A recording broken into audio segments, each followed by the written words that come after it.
Тайваны ордон музейд хадгалагдаж байгаа хаадын хөрөг зургийг ингээд аваад үзэх юм бол эхний 3 хаан байгаа. Чингис хаан, Өгөөдэй хаан, Хувлай хаан 3 хаан бол өмссөн малгай нь бол тэр нүүдэлчдийн эртний харцаг малгай.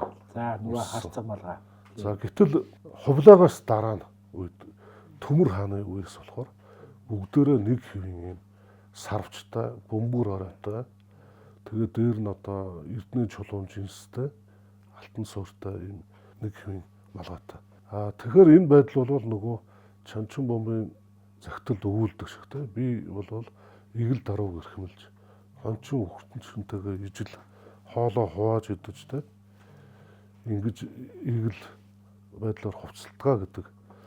Энэ өөрөөр хэлбэл одоо тэр өмнөх үед бол илүү нөгөө нүүдэлчин уламжлал хүчтэй хадгалагдаж байсан гэдэг тэр байдлыг бол олж харж болохоор байна.